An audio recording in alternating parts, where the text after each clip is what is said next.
More than just a sign of emotion, tears are an important part of the healthy eye.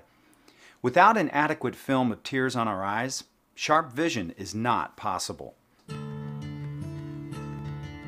The tear film actually consists of 3 layers. An oily layer forms the outermost surface of the tear film, smoothing the tear surface and reducing evaporation of tears. A watery middle layer cleanses the eye and washes away foreign particles or irritants. An inner layer of mucus allows the watery layer to spread evenly over the surface of the eye and helps the eye remain moist. For our eyes to be healthy, we need not only the correct quantity of tears, but the correct quality as well. If there's an imperfection in any one of the tear film layers, then the quality of tears can be affected. The eye has 2 different ways of making tears. It can make tears at a slow and steady rate to keep the eye moist and comfortable, or it can also make large quantities of tears in response to eye irritation or emotion. Sometimes our eyes do not make enough tears, but at other times the quality of the tears is not good enough to keep our eyes healthy and comfortable. These common occurrences lead to a condition called dry eye. Sometimes with this condition, the dryness irritates the eye and excessive tearing may occur. This is because the eye is overcompensating for dryness by producing too much of the watery portion of the tear film. However, the oily and mucus portions of the tear film may also be deficient, which can actually cause the dryness. Many people are perplexed when their doctor tells them that they have dry eye, yet what they see and feel is excessive tearing. The problem is not that there aren't enough tears, but that they don't have the correct quality of tears. For some people, dry eye can be a short-term problem brought on by an environmental factor, such as smoke or wind. For others, it can be a chronic, long-term problem requiring effective treatment so that vision or comfort is not affected.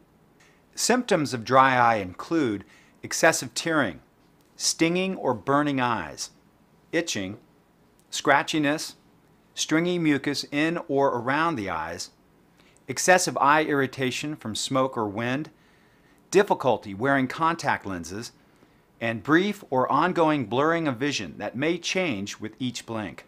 Chronic dry eye can be caused by a number of things.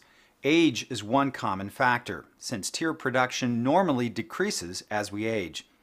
Although dry eye can occur in both men and women at any age, women are most often affected, especially after menopause. Another common cause of dry eye symptoms is the use of prescription and over-the-counter medications, such as diuretics for fluid retention or high blood pressure, beta blockers for high blood pressure or heart disease, antihistamines, sleeping pills, anxiety medications, and pain relievers.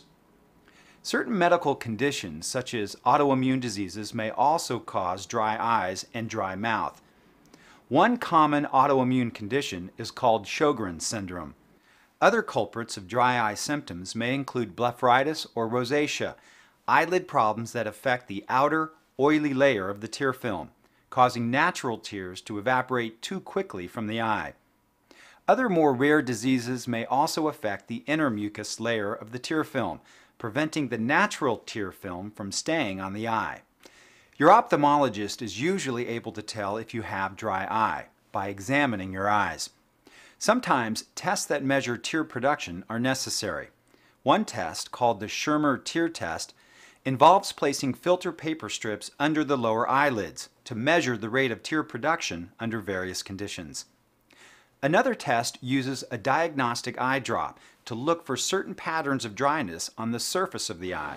I was first diagnosed with dry eyes 5 or 6 years ago, but I really think I had it years before that. My eyes were bothering me, but I didn't put two and two together, so I just never even mentioned it to the ophthalmologist. And finally, when I did, then he diagnosed dry eyes. Treating dry eye is generally accomplished by 3 methods: adding tears, conserving tears, and preventing tear evaporation. To add tears, eye drops called artificial tears are used. Similar to your own natural tears, these drops lubricate the eyes and help maintain moisture. Artificial tears are available without a prescription, and you can use them as often as you need them, once or twice a day, or even several times an hour. There are many brands on the market, so you may want to try a few of them to find the one you like best. Some people may be sensitive to the preservatives in artificial tears, so preservative-free eye drops are available. Also, if you need to use artificial tears more than every 2 to 4 hours, preservative-free brands may be better for you. Your ophthalmologist may choose to prescribe an eye drop medication containing an anti-inflammatory, such as cyclosporin. This medication helps to restore not only the right quantity of tears, but also the correct quality of the different tear films. Saving your eye's own tears is another approach to keeping the eyes moist. Tears drain out of the eye through a tiny opening of the tear ducts on the eyelid margin called puncta, then through a small channel into the nose. This is why your nose runs when you cry. Your ophthalmologist may recommend closing off the puncta, either temporarily or permanently, using tiny punctal plugs. Punctal plugs can be inserted in the lower eyelid, the upper eyelid, or in both eyelids. Using punctal plugs saves your own tears from draining away and helps artificial tears last longer. My ophthalmologist recommended that I use the artificial tears hourly and a hot washcloth on my eyes 15 minutes a night, and said that in the future, if that doesn't work and I'm not happy with it, he'll consider punctal plugs. Tears evaporate like any other liquid, but you can take steps to stop the evaporation. First, a person with dry eyes should stay away from anything that causes dryness, like very warm rooms, hair dryers, wind, and smoking. When the indoor heat is on, keep a humidifier or pan of water in the room to add moisture to dry air. When you're exposed to the elements, such as wind and sunlight, wear wraparound glasses to reduce the drying effect of the wind and light. Some people with dry eye complain that their eyes feel scratchy when they wake up. This symptom can be treated by using an artificial tear ointment or gel eye drops at bedtime. Finally, for some people with blepharitis or rosacea, your ophthalmologist may also prescribe an antibiotic ointment, warm eyelid compresses, and/or lid hygiene to relieve your symptoms. Yeah, what the ophthalmologist recommended certainly seemed to work the first month I did it. When I use the artificial tears, I think that helps a lot. I think the washcloth helps a lot. It's certainly better than when I don't. While it is a common and uncomfortable condition, dry eye does not have to interfere with your lifestyle. Talk with your ophthalmologist about treatment options.